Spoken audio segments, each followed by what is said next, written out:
esta es una gran oportunidad de poder conversar con una persona que es especial, ¿sí? Una persona que, entre otras, fue el primer ministro de Medio Ambiente de Colombia, Manuel Rodríguez, ingeniero industrial. Pero Manuel Rodríguez, por ejemplo, siendo vicerrector de los Andes, abrió, o decano de la Facultad de Ciencias Humanas, abrió por primera vez cursos de ecología y de etología. Es decir, había por allá un gusanito que le estaba caminando y que cuando César Gaviria lo nombra primer ministro de Medio Ambiente, eso como que hace eclosión. Y desde eso, Manuel Rodríguez se volvió una de las personalidades, no solamente colombianas, latinoamericanas en este tema. Sí, lo que dices tú primero del gusanillo ecológico como profesor de los Andes, sí lo tenía, tanto que cuando César Gaviria subió a la presidencia, él me ofreció ser director del ICFES. Y yo le respondí que no, inmediatamente. Y como a los 2 meses me llamó a ver si quería ser director de Inderena para organizar el Ministerio del Medio Ambiente de ahí. Y yo inmediatamente le dije que sí, sin dudarlo. ¿No? En un segundo. Ese sí me interesa. Ese sí me interesa. Y bueno, y desde ese día cambié de profesión en la vida, ¿no? Totalmente, hace 30 años estoy totalmente dedicado al tema ambiental, no hago otra cosa. Ahora, si cambió sí, la pandemia ha tenido un efecto, pero qué tan profundo ha sido ese efecto no lo sabemos, ¿no? Porque sin duda una lección brutal para todos aquellos que no creían en el principio humboldtiano, que es, digamos, el concepto pionero de la ecología, cuando Humboldt básicamente señaló hace 200 años que todo estaba conectado con todo, ¿no? Ese es un principio pues básico de la ecología. Entonces mucha gente creía que ese decir de que un aleteo de una mariposa en la China podía de pronto generar un desastre ecológico les parecía como una cosa de unos locos ambientalistas, soñadores, etcétera, etcétera. Pero resulta que en este caso un virus, que no es un ser vivo, de acuerdo a los biólogos, genera semejante tremendo problema, ¿no? Porque obviamente un ecosistema es la relación entre los vivos, entre los seres vivos, entre sí y entre estos con su medio, con el medio no vivo. Y en este caso, un virus que es un ser no vivo nos tiene encerrados a media humanidad y ha creado semejante desastre. Entonces, claro, la lección ha sido brutal desde el punto de vista de la ecología. Y ojalá que toda esta crisis haya convencido a muchos escépticos del cambio climático, que el cambio climático tiene un origen humano, que el cambio climático se produce, entre otras, también por la deforestación, así como la pandemia está muy ligada a la deforestación y naturalmente por la combustión de combustibles fósiles.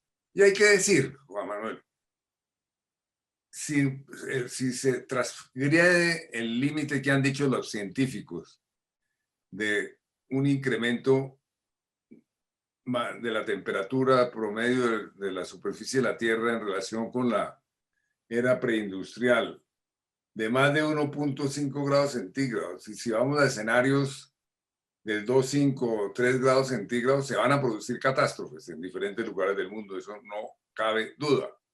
Y esas catástrofes van a ser, digamos, la pandemia va a ser recordada como un mal menor. Exactamente, ¿no? Exactamente. Inclusive yo veía en estos días en una noticiero, tal vez en CNN, no recuerdo el nombre, un científico americano diciendo, ojo que la letalidad de la pandemia va a ser chiquita en relación con la letalidad que puede, o sea, la mortalidad que puede generar toda la crisis climática, ¿cierto? Así es, así es. Puede haber olas de No, calor. que va a ser largo, en un periodo largo, que esta cae en un momento, pero esto es una letalidad que llega para permanecer, ¿no? Y además no van a ser necesariamente, digamos, fenómenos catastróficos de carácter global, no van a ocurrir, por lo menos en una primera época. Van a ocurrir catástrofes centradas en diferentes lugares del mundo, ¿no? Entonces, de pronto una ola de calor puede generarse en algún lugar de la Tierra y generar una cantidad de muertos que Sí. nunca habíamos pensado que eso pudiera pasar, ¿no? Entonces, sí, ahí estamos enredados, pero en relación, pues vamos a ver después de la pandemia que si realmente la reacción es más fuerte, pero el punto es que la verdad, Juan Manuel, yo tuve la gran oportunidad de participar en todas las negociaciones de Río de Janeiro. En 1992 participé muy activamente, porque ese fue el mandato de Gaviria, que fue la gran conferencia mundial Sí. sobre medio ambiente y desarrollo. Y ahí, digamos, la ciencia nos decía, mire, hay un problema con el cambio climático. Y por eso se hizo la Convención de Cambio Climático, pero quienes estábamos en las negociaciones simplemente entendíamos que era una observación científica, pero no había observaciones a nuestro alrededor que nos permitieran decir eso está ocurriendo. Pero ya los modelos de los científicos decían, mire, van a venir unas lluvias torrenciales, van a venir épocas de sequía que no tenemos noticia, se va a aumentar el poder de los huracanes, etcétera, Los etcétera. incendios. Sí. Y eso es lo que está sucediendo. Estamos ya, eso no es una especulación, es una realidad en marcha y además una realidad que está cogiendo una dinámica, no es una realidad que esté allí estancada, ¿sí? Sí, ¿no? Pues fíjense los Es que incendios ¿no? en desequilibramos la California, naturaleza. los incendios en California y la sequía en California, que es un sitio agrícola de la mayor importancia para Estados Unidos, Ah, o lo que pasó en Australia. Bueno, en San Andrés y Providencia tuvimos un coletazo duro, ¿no? duro, duro, duro. Entonces, la cuestión es cómo se genera una conciencia, cómo se generan unas políticas que dejen de echar tanto cuento y realmente se pongan a, a mover decisiones. ¿Dónde crees vos que están los puntos críticos No, el donde punto, habría no, que caerle duro? no, el punto crítico es que realmente no se ha construido la voluntad política para, para poder cambiar la historia. Porque obviamente con frecuencia se dice, no, es que no hay voluntad política, pero tú que has estado en la política y eres analista de la política, pues sabes muy bien que el tema de la voluntad política es simplemente una descripción. La pregunta es por qué no se ha creado la voluntad política, qué hay que hacer para crearla, ¿no? Bueno, y la verdad es que por ahora, digamos, la prioridad de lo ambiental sigue siendo marginal. Bueno, hay mucho bla, bla, bla, pero realmente sigue siendo muy marginal. Y, digamos, a mí que me tocó fundar el Ministerio del Medio Ambiente, en los años 90 éramos muy optimistas que con un Ministerio del Medio Ambiente bien establecido, no sé qué, no sé cuándo, eh, podía modificarse muchas cosas. Incluso en el año 2002 yo escribí un libro sobre la gestión ambiental en América Latina. Y ahí se veían muchas cosas interesantes que estaban sucediendo en muchos países de América Latina en materia de protección ambiental. Pero 20 años después de haber escrito ese libro, digo yo, seguimos haciendo más de lo mismo sin realmente crear la escala suficiente para derrotar ciertos problemas. Típicamente en Colombia, la deforestación. Sigue la deforestación. Y eso es una tragedia para el país. Entonces, si hay la voluntad política, si se lograra construir la voluntad política, habría que llevar la deforestación casi a cero. Y no hay la voluntad política porque no hay conciencia de lo que allí está sucediendo, porque son demasiado fuertes los intereses que están impulsando ese proceso de deforestación, porque el Estado definitivamente es impotente, cosa que yo no creo, para enfrentar un tema de esos. ¿Cuál podría ser un diagnóstico simple de por qué todos sabemos que la deforestación es una tragedia y todos los días avanza la destrucción de nuestros bosques primarios? No, pues tú ya lo has dicho, hay unos intereses económicos y unos intereses políticos que finalmente se acaban atravesando, ¿no? Y Sí, entonces ahí está el lío. Es decir, cuando tú ves el caso del Guaviare, por ejemplo, donde hay una gran deforestación, y ves que parte de la deforestación se está haciendo porque el gobernador anterior construyó una carretera ilegalmente con recursos del Estado, una carretera que nunca se debía haber construido. ¿Y la construye para qué? Para que él y sus amigos, y así de claro el asunto, cojan por esa carretera y abran fincas en tierras públicas, etcétera, etcétera. Entonces, cuando tú ves en los últimos años, en una época la deforestación de la región amazónica eran campesinos pobres en busca de la supervivencia, digamos de los 70, 80, 90. Hoy a la en día, colonización, sí. hoy en día la deforestación de la región amazónica es lo que yo llamo causada por el empresariado criminal. Grandes, Ole, grandes capitales metidos en esa vaina. y el narcotráfico ahí también ayudando, ¿no? Sí, los recursos ilegales procedentes del narcotráfico, No, y además, recursos ilegales procedentes también de la minería del oro, pero sobre todo cuando tú ves, la extensión y las aerofotografías de que ves un rectángulo de 1.500 hectáreas que fue abierto en un periodo, digamos, de 3 meses, pues sí, eso, es, un- hacer esa apertura es varios cientos de millones de pesos. Eso no es se hace una, gratis, es ¿no? es una señora empresa, Exactamente. completamente de acuerdo. Y Oye, entonces, ahora que ¿por qué el gobierno no mete a la cárcel a esos tipos? ¿No? Esa es la pregunta.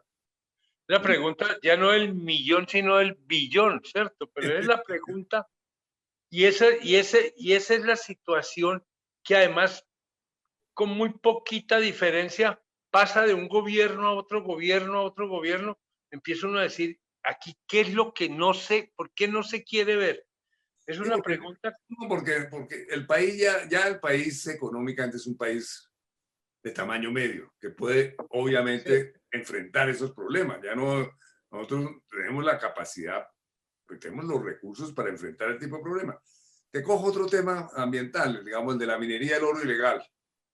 Entonces, con frecuencia se dice, no, es que la minería del oro ilegal se hace en unos sitios muy aislados donde no hay Estado. Pura paja. Cuando hace unos años hubo una explotación enorme en el río Dagua ilegal.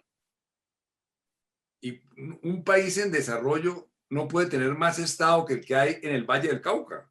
Allá está el ejército, allá está la policía, allá está todo. Yo fui a visitar el sitio un día, ¿no? Porque ahí me encontré que una cama enorme, estaban bajando de una cama enorme, una retroexcavadora para llevarla a unos 200 metros abajo, y la policía estaba a ambos lados dirigiendo el tráfico para bajar la máquina que a iba a bajarla. llegar, ¿no? Y después averiguó una cosa interesantísima. Bueno, algún periodista del Espectador averiguó una cosa muy interesante. Era un senador de Buenaventura que estaba en la cárcel, creo que todavía está en la cárcel. Sí, señor, sé de Eh, quién habla. ese, pues a él lo visitó 16 veces la directora de la CBC, entonces, la entidad ambiental. Entonces ahí te das cuenta cómo grupos criminales capturan. Es la captura del Estado, exactamente.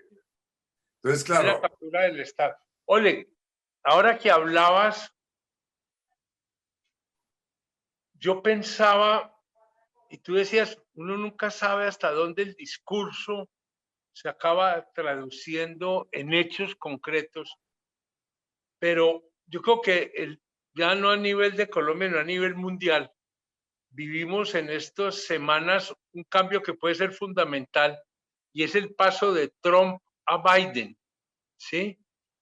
Eso puede tener un impacto. ¿Vos cómo lo ves?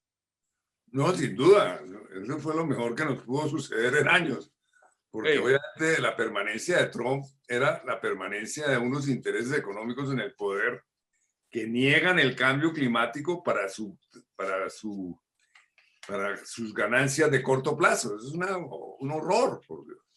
sí, sí. Entonces entró Biden y ratificó lo que en su momento, pues ratificó que regresa al Acuerdo de París, y no solamente eso, sino el plan que ya sacó sobre el clima es una Exactamente. ambición realmente impresionante, ¿no? Es un Realmente cambio, un cambio perdóname, extraordinario.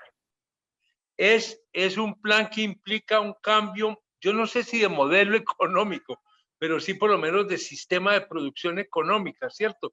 Porque si no es atender simplemente secuelas del problema sin meterse al corazón del problema. ¿Tú Pero es que, crees que Juan Manuel, es que de hecho la Convención de Cambio Climático es la mayor tratado que se ha firmado en la historia sobre el desarrollo. Y eso implica en buena parte un cambio de modelo, ¿no? ¿Por qué? Porque la civilización contemporánea está montada sobre los combustibles fósiles. Un claro, extraordinario invento, sin duda, que nos trajo muchísimos beneficios, ¿no? Pero ahora tenemos que dejar de estar en los hombros de los combustibles fósiles, y eso implica unos cambios muy fuertes en los patrones de producción, en los patrones de consumo, y eso es lo que se puede llamar un cambio de modelo, ¿no? cambio de modelo, de acuerdo?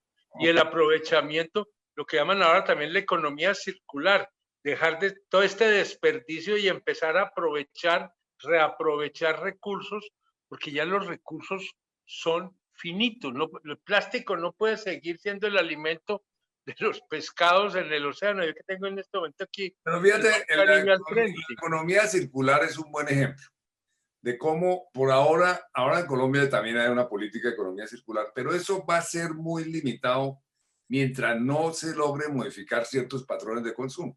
Te voy a decir por qué. Una de las cosas que dice la economía circular es reutilizar, Sí, no reciclar, sino reutilizar. ¿Usted exactamente. se acuerda que usted y yo cuando chiquitos reutilizábamos la ropa de los mayores? Uno heredaba. No le daba ropa. Hoy en día eso les parece a los jóvenes porque están, no, por Dios, ¿no? Es más, yo me acuerdo que cuando pequeño, cuando joven, heredaba unos vestidos de mis ancestros, de mi tío, de mis primos, y uno los mandaba a voltear a la sastrería Claro, para claro, que, claro. para que el paño de adentro volviera el... No, bueno, No, tener un segundo uso y voltearle el cuello a las camisas, ¿sí? así es, tal cual. Bueno, Eso, en mi todo, casa todavía se hace, entre otras. todo eso hoy en día es pasado de moda, No, no, no, espantoso. eso es Pues no, espantoso. Es montar, es, es como un signo de que estoy mostrando mi pobreza, ¿no? Y mi, ¿no? pues, fíjate, Manuel, que aquí estamos tocando un punto que a mí me parece que es muy importante. Y es que no es solamente el modo de producción el que necesita cambiarse, se necesita cambiarse el modo de consumo, se necesita Absolutamente. cambiarse unos criterios de valoración.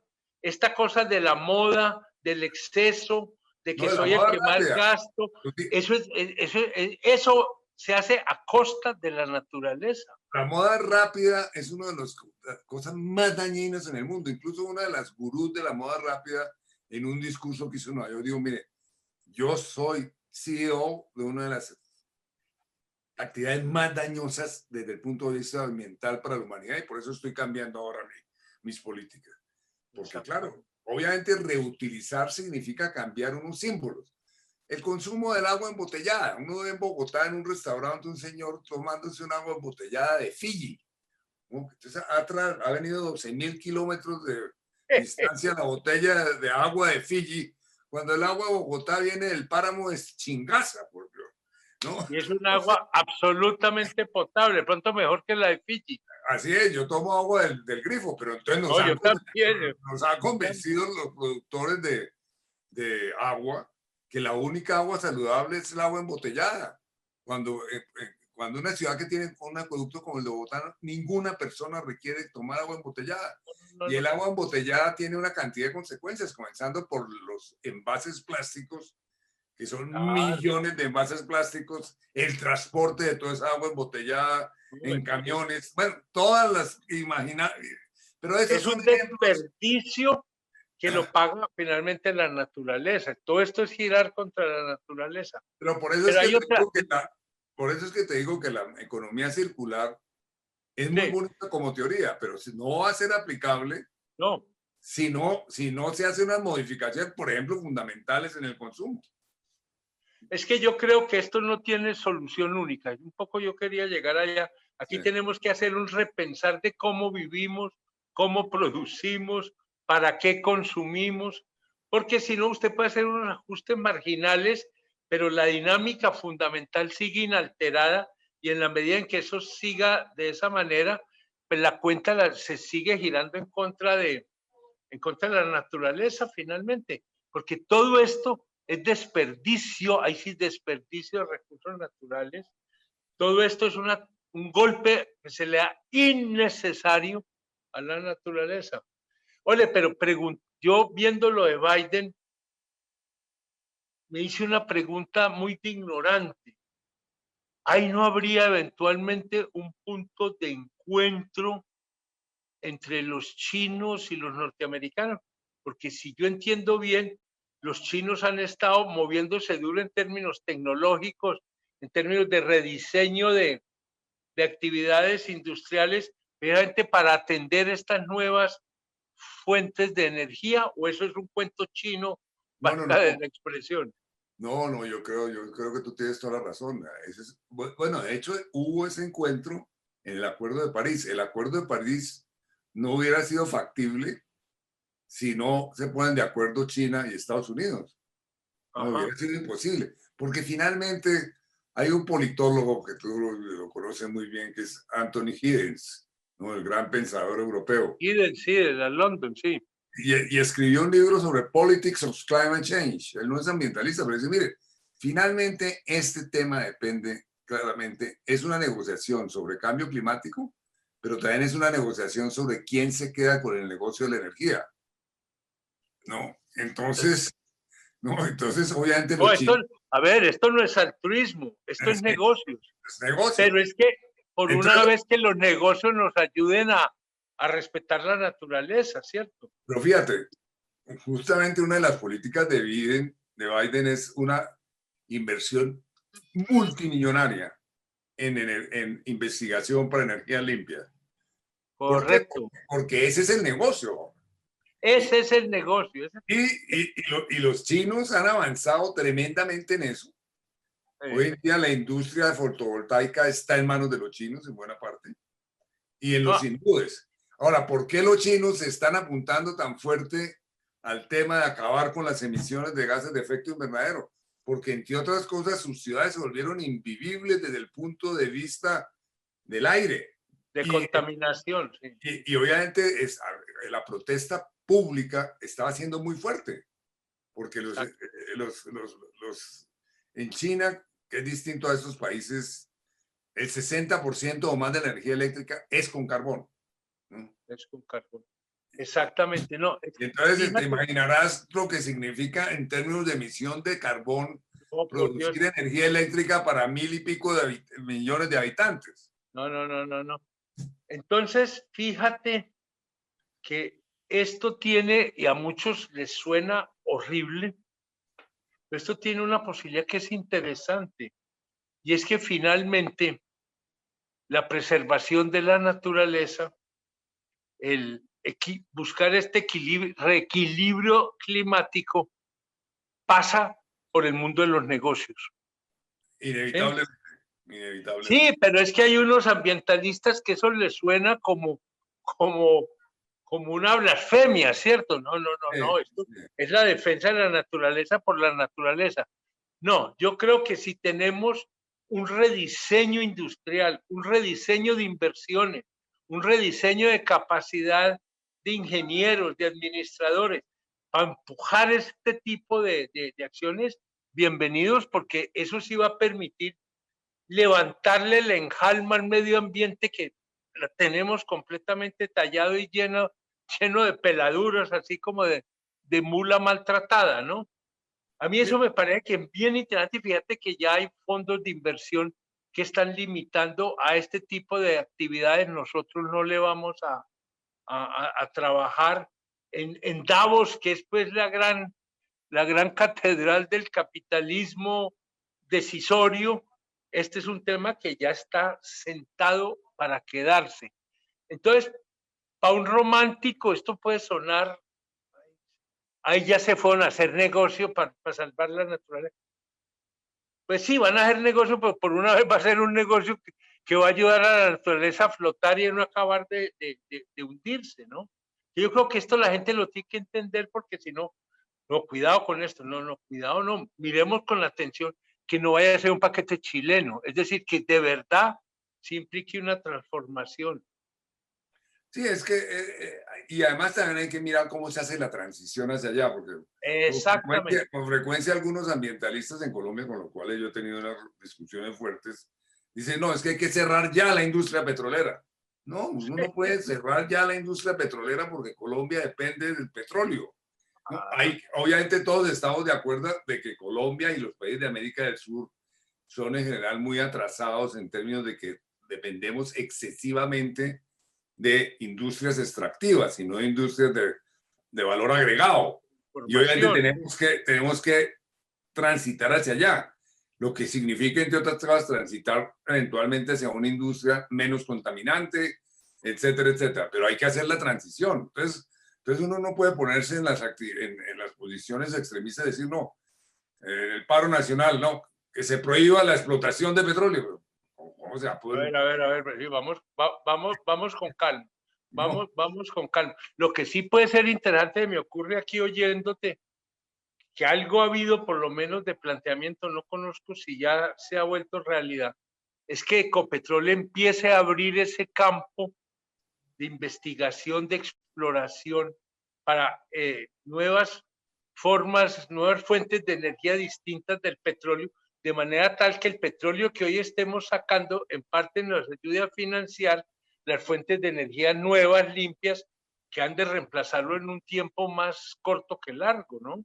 No, así tiene que ser. Bueno, y entiendo que nosotros no podemos acabar con la industria petrolera, porque si no tendríamos que importar petróleo. Oh, Entonces sería una estupidez, ¿no? Porque obviamente todos los países van a requerir petróleo un buen tiempo mientras se hace la transición a de acuerdo, carbono cero. de Ahora, acuerdo. en nuestra agenda, y es un punto interesante, en América Latina la prioridad no es esa.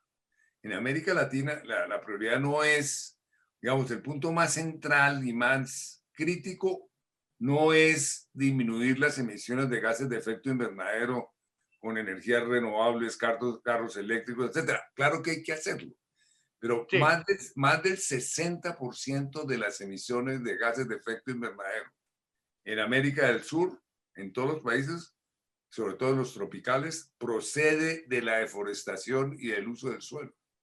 Entonces ahí está, entonces nuestra agenda es muy distinta a la de los muy países, distinto, exacto. muy distinta.